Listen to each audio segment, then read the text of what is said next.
just say it right now. Tony Cornell is the scariest ghost I've ever seen in this game so far. Scariest. He has beaten Christopher Lee already. Oh look, Here Spirit. is a photograph taken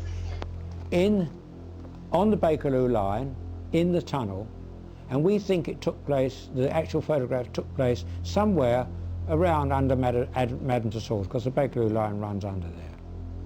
This was taken by a lady who is married to a Chinese gentleman whose nephew had come over on holiday, and they were on the underground train when this lady took a photograph of her young nephew. He had a camera in his hand and she took a photograph of him. When the photograph came out, there in the window of the train in the background is a picture of a man in an electric chair. Now that picture we found out was an exact duplicate of the figure in the Chamber of Horrors in Madden to Swords, and he was the, if you may not remember, but before the war in the 1930s, the aviator Lindbergh, his child was kidnapped and killed, and that was the man who they said did it, and he was executed for his trouble. The only difference between that and the model in the Madden to Swords is the sparks coming out of the hand. Now that's been examined very closely by experts. We're almost certain it's not a poster, and anyway, what's a poster doing in the tunnel of the underground? Well, you can draw your own conclusions.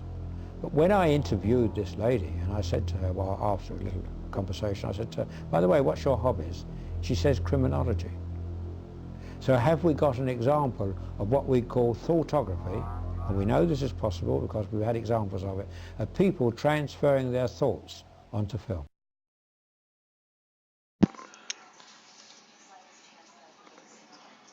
This is interesting. Here is a photograph. No, shut up. We're done with you. That was interesting though, even though it looks like it's kind of fake. What's this? Is this a puzzle? If you want some advice to get ahead, there's more to the laboratory than meets the eye.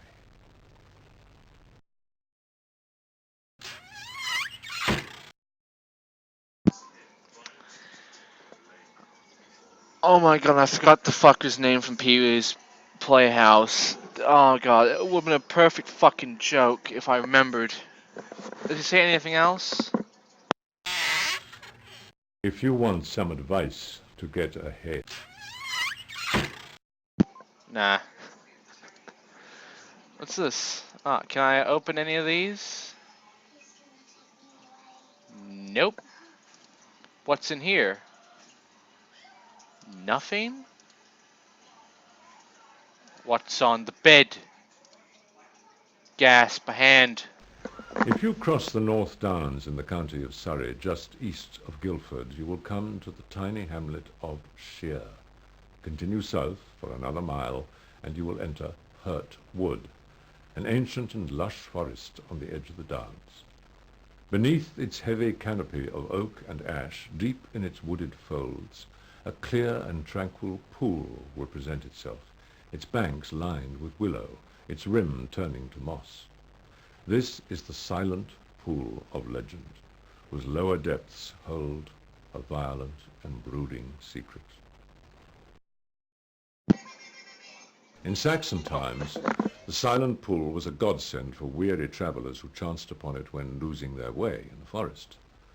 For Emma and Philip, who lived and worked in the woods, it was far more. It was their secret place where they could forget the long labours of the day and bathe in the pool's placid waters. The daughter and son of Benjamin, the local woodsman, the pair were inseparable, and they had taken over many of the daily chores after the recent death of their mother. Emma, the eldest, was a striking beauty, who reminded Benjamin so much of his dear wife. Now approaching womanhood, she would soon marry and raise a family of her own. Philip was a lad of strong heart and limb and devoted to his sister.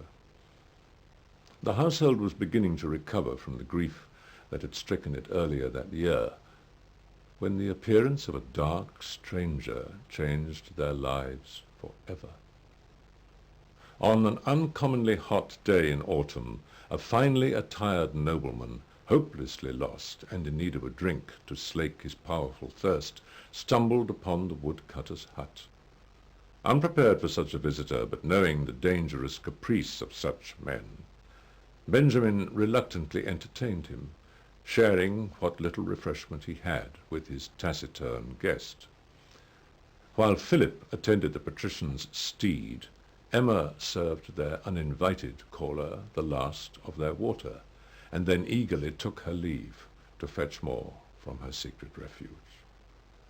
On arriving at the pool, flushed and breathless, Emma felt no compunction to hurry back, but instead disrobed and entered the water's cool, inviting embrace.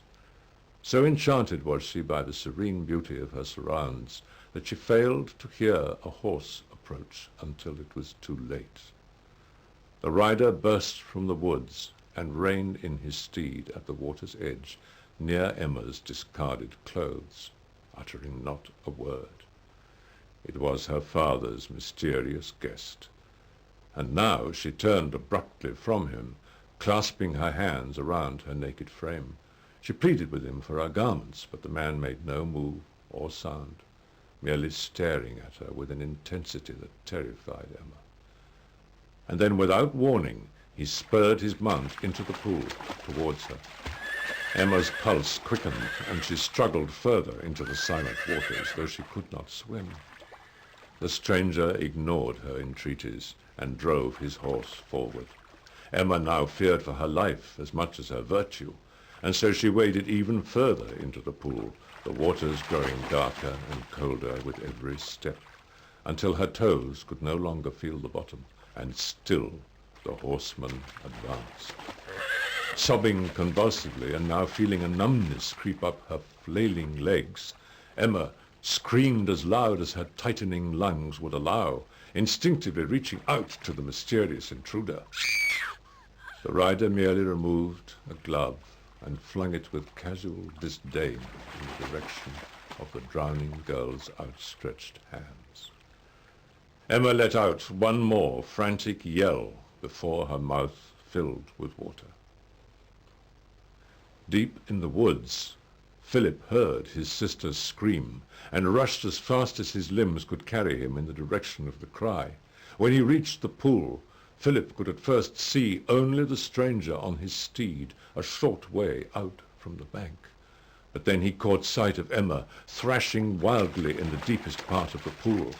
Wading in without a second thought, Philip reached his sister, whose energy had been all but sapped by the icy waters which now enveloped them both. Yet he could not keep her head above water, and his own strength began to fail him.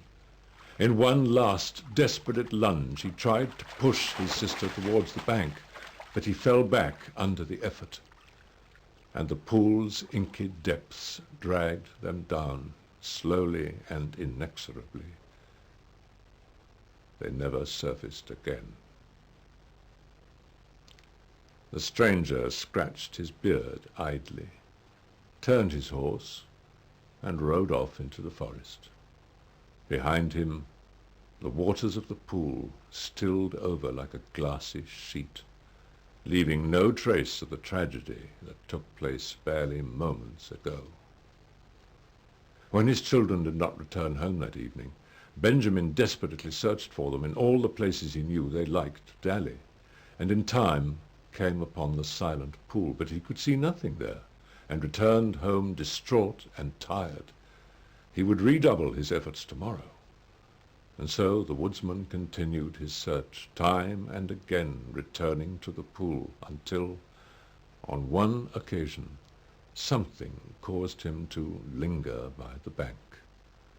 The noonday sun was just clearing the tops of the trees overhead, its rays playing across the becalmed surface of the pool, when Benjamin was momentarily blinded by the glint of something bright on the far bank. He hurried around to the other side, but when he got there, what he saw broke his heart, and he wept like a child. There before him, bobbing near the water's edge, were the pale, bloated bodies of his children, still bonded together after death. He waded in and began to pull them back out when he noticed, locked in Emma's frozen grip, a silver gauntlet, which had to be prized from her fingers for him to look at it more closely. Standing waist-deep in the accursed pool with the bodies of his dead children floating beside him, Benjamin examined the crest on the glove, and his body shook with helpless rage. For the owner of the glove was not only the self-same lord to whom he gave succor some days before, but also none other than Prince John, Regent of England. His evil was beyond punishment by any other than God, the same God who had now taken his whole family from him. Do not tarry long at the edge of the silent pool, for you might witness the spirit of the drowning maiden rising from her watery grave, a chilling scream on her lips. There she will stare you dead in the eye, and in a heartbeat rush towards you across the pool's shimmering, hushed surface.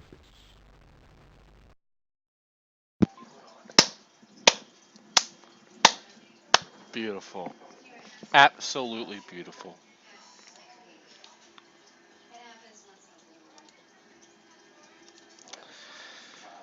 We lost Christopher Lee way too early, because that was just art. But yeah, there's still stuff we gotta look through, like this. What's this? What's inside? Nothing. Dang.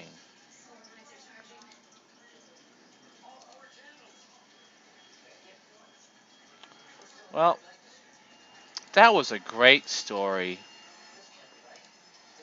I can't wait to have kids so I can read this to them someday. The answer lies in Easter.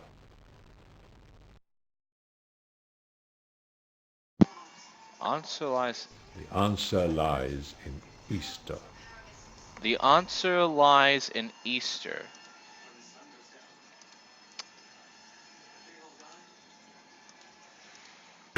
Oh god, we got puzzles. What's this? A rag. Oh shit, it's the demo!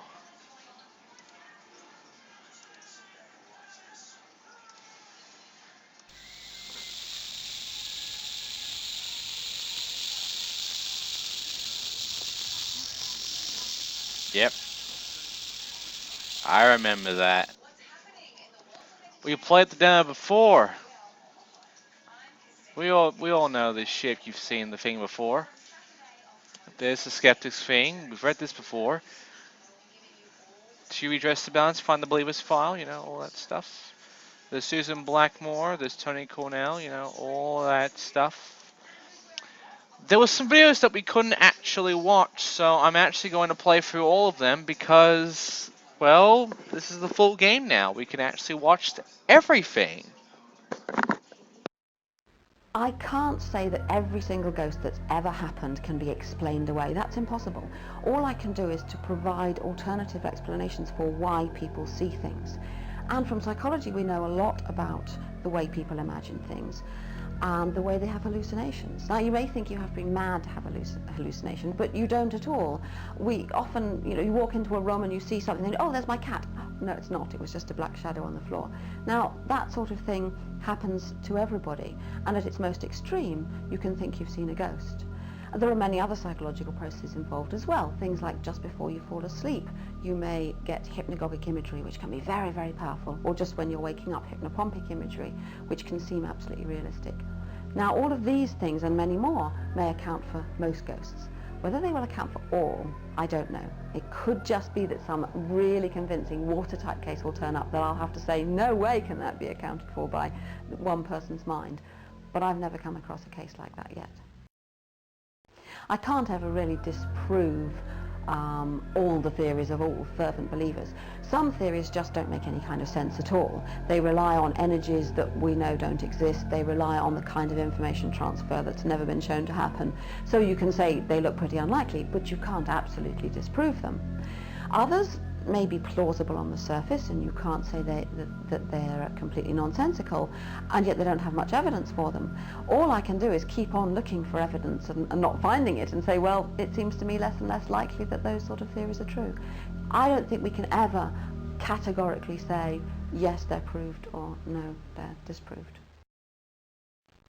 Yes, I've experienced lots of things I can't find a feasible explanation for.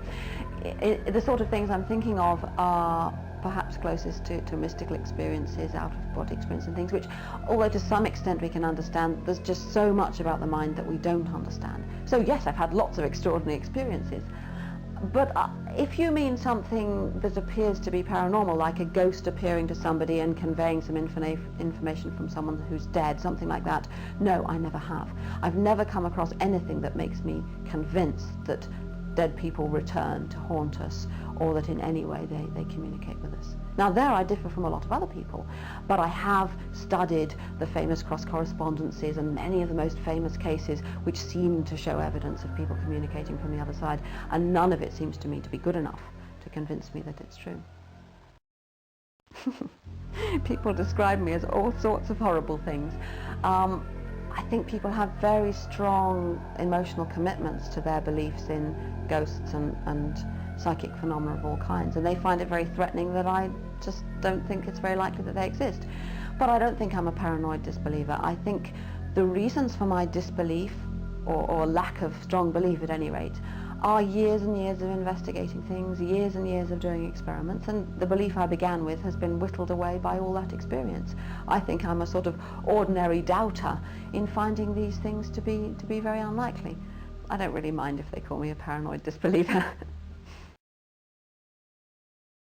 Yes, I had several. I had a very interesting one quite a number of years ago down in Sheerness. A chap who got a poltergeist, he said. The wife rang up, very sensible woman, more sensible than him. And she wanted it investigated, and so did he. This thing was slashing him, cutting him all over. And things were being thrown around, and he was being thrown around. And I went down there, and this, I didn't believe it over the phone. This chap had got something in the order of 200 cuts, rather like Stanley knife cuts. And to cut a long story short, that's what it was. He was cutting himself for attention. Now, you told me about equipment earlier on. I've got a video camera there. And of course you sit in the corner, and it records visually, and it records sound. And you can see what's going on. This chap was in the chair, and he was saying that he gets pushed. And suddenly he pushed himself back, and the wife and I, his wife and I, had to go up and pull him up. He was saying, get off, get off, get off. Well, we couldn't see anything. And he was pushing himself off. And to cut a long story short, what this man was doing, with a video, you could see all this because he could work it all out. He'd go out somewhere to the laboratory or the kitchen, then he'd come back, and 2 minutes later he'd say, oh, like that. So what's wrong? It's cutting me. He was saying to take his trousers off, and there's 2 cuts, bleeding cuts. Or was open his shirt, and there's 2 bleeding cuts. Now what he'd done, he'd gone outside and slashed himself, waited 2 minutes, and then went through this. Interesting, but a complete nonsense.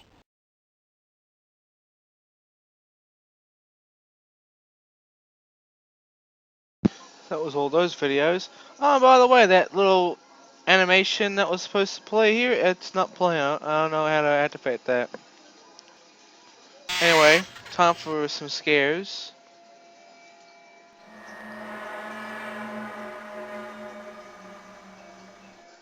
Ah! Go forward a bit. Go to our right.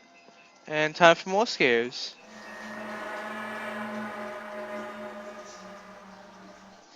Ah! Now to hear a guy. After cashing up on an evening shift, I put the float in its tray in the filing cabinet, locked the filing cabinet and left the restaurant. Coming back the following morning, went to take the cash tray out of the filing cabinet, and the money had been removed from the filing cabinet and placed in little piles underneath the tray.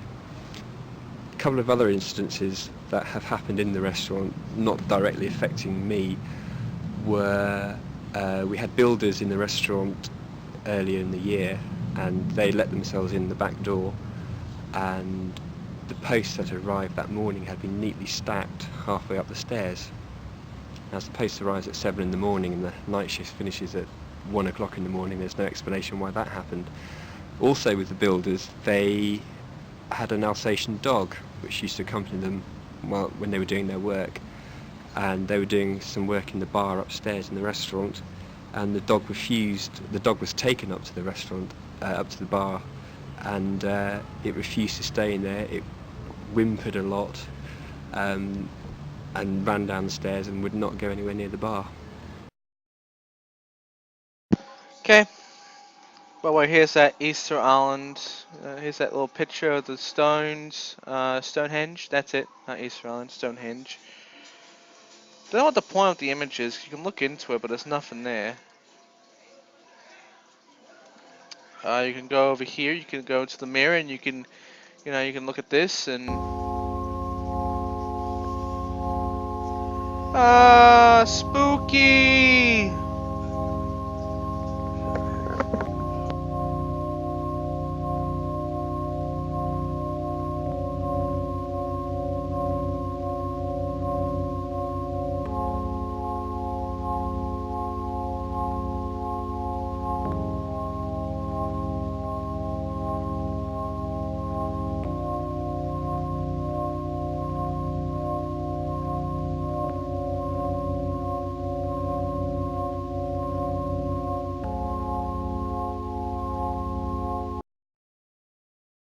Pretty sure she's gonna play that the entire time. Also, hello, Silent Andrew.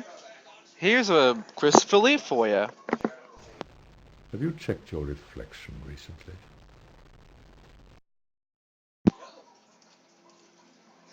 Alright, so let's have a look around. Nothing here. Something here. Nothing there. But there's some videos. What do ghosts look like? Most ghosts look absolutely normal. You can't distinguish them from ordinary people very often. They may be transparent. It came about because some ghosts are seen as just luminous blobs, and sometimes maybe you would see a couple of holes. There's a famous photograph of a ghost that has a couple of, sort of eye holes in a sheet and that. So there's a little bit of evidence that sometimes they might indeed appear like that. But I can tell you that most ghosts are indistinguishable from people, and indeed, unless your attention is drawn to the fact, you often don't realize that you've seen a ghost. Well, the popular image of a ghost is that it's something sort of whitish or greyish, transparent, with no feet. It sort of hovers along without touching the floor, and often hooded or veiled in some way. And I think this is what you'd expect if ghosts are coming from people's own minds and yet are sort of mentally projected out into the real world. There's a clash between seeing what's there and mixing it up with your own visual image. So that I think this is exactly what you'd expect, this kind of transparency. The feet are tricky because you've actually got to connect them to the floor, so it's easier if your brain's constructing a mental image to leave out the feet and have it sort of float along. And of course, if you haven't got much information and it's just a vague shape, it will look kind of hooded and monk-like, hence the grey ladies and the monks and so on of the traditional ghost. I think it just reflects the fact that they're mental images. So I've heard those before in the demo, which I will not put on YouTube. This will be on YouTube, by the way. I will legit put this on the YouTubes.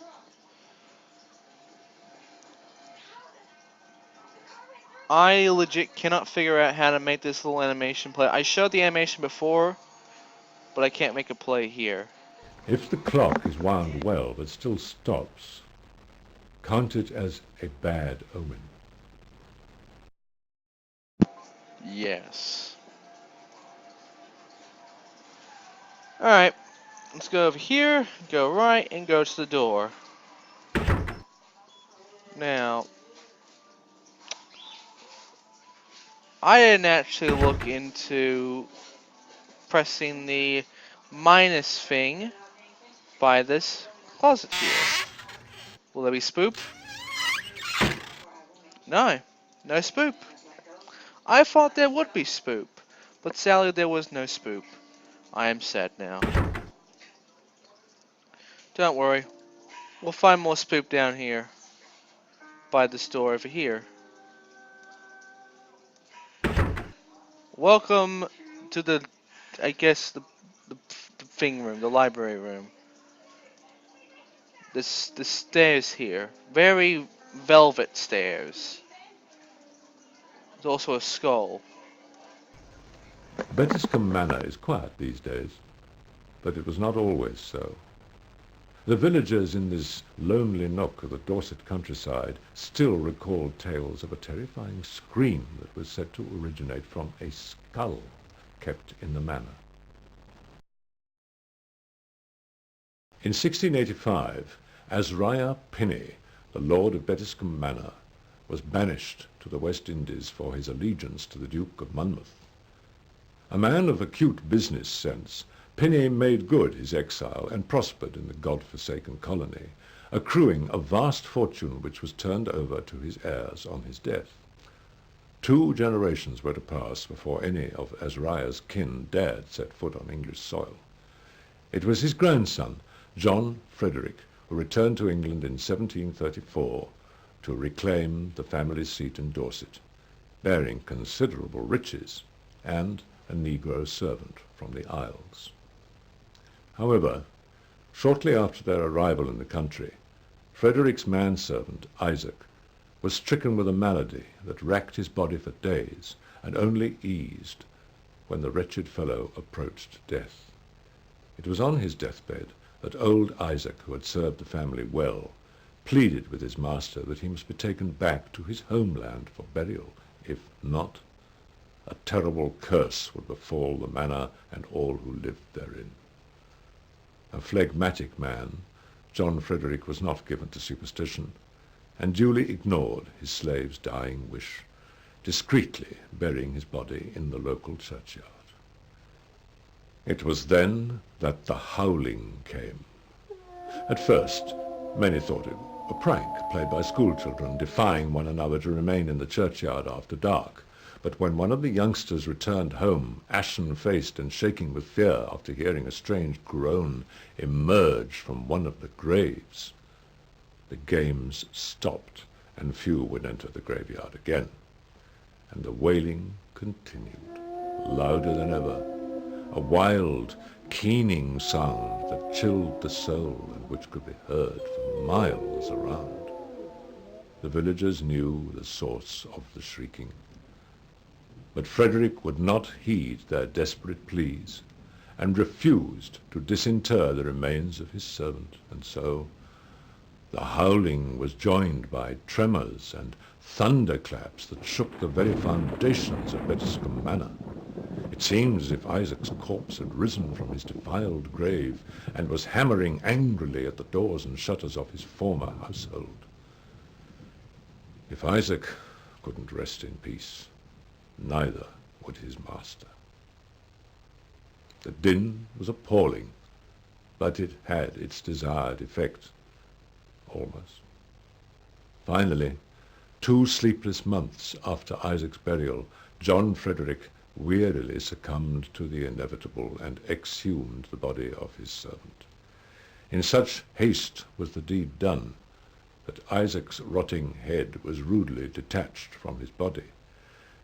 Yet rather than return Isaac's complete remains to the West Indies, Frederick shipped his body back for burial, but kept the skull as a ghoulish memento of his recent travails. The skull was deposited in the loft, and the lord of Bettiscombe Manor retired for an early night, comforted by the belief that he had done all in his power to appease Isaac's vengeful spirit, and a blissful silence descended upon the village once more. And so it stayed, until John Frederick's own death a decade later. However, the new occupant of the manor, William Thornton, had not been apprised of the skull's presence, and upon seeing its ghastly village, had it thrown into a pond behind the house. He instantly learned the error of his hasty actions, as an ear-splitting scream rent the air and drove him to the sanctuary of his manor. Quick were his neighbours to inform him of the nature of the cry, and the penalty for ignoring old Isaac's wishes. But Thornton was a proud man, and steadfastly rejected any attempts to retrieve the skull and let it defile his house again. No matter how much Isaac's ghost bellowed into the night sky or raged against the manor with his phantom fists, Thornton would not yield. Nor would he accept the accusation that Isaac's clamorous protestations were responsible for an unaccountable crop failure that year, or for the mysterious death of livestock in the region. It was to prove a fatal stand. On a bitterly cold January morning, the lord of Bettiscombe Manor was found in a state of collapse by the edge of the pond, dressed only in a sodden nightshirt. Driven mad with fatigue, his spirit had finally broken, and he had stayed up the long night, raking the pond for the accursed skull, to no avail. He spent the rest of his short, tormented life on a sickbed in the wing furthest from the pond, but he could not shut out the damnable screeching. Within a year of taking possession of Bettiscombe Manor, William Thornton, a man of rugged health and fierce temperament, was dead, having faded to a shambling shadow of his former self. After his funeral, held many miles from Isaac's former resting place, a handful of villagers recovered the screaming skull from the pond, stole into Bettiscombe Manor under cover of dark, and restored the dread relic to the loft, and there it languished, content and quiet, for well over 100 years, as each of the manor's subsequent proprietors wisely paid greater heed to the legend of the screaming skull than their ill-fated predecessors. Most would never visit the loft, lest they encounter Isaac's spectre in a less charitable mood. But when Bettiscombe Manor passed into the hands of Charles Pomeroy in the early part of this century, events took a bizarre turn. The new owner, a modern gentleman of liberal disposition, promptly removed the skull, now encrusted in dust and a curiously sticky residue, had it polished, and reinstated the grisly heirloom to a more prominent position in the household. It was a well-meaning gesture and an effort on Pomeroy's part to return some measure of dignity to the memory of a former resident of the manor. He could not have imagined what followed. On the eve of the Great War, a torrent of blood issued from the cracks in Isaac's newly veneered skull, staining the mantelpiece on which it stood, and the blood would not cease. So shocked were visitors to the manor that Pomeroy was forced to return the weeping artifact to the loft. There it remained, reportedly oozing blood, when the outbreak of war was imminent. Peace now reigns at Bettiscombe Manor, but should anyone ever be tempted to remove the skull from its adopted home, old Isaac's spirit will scream the place down.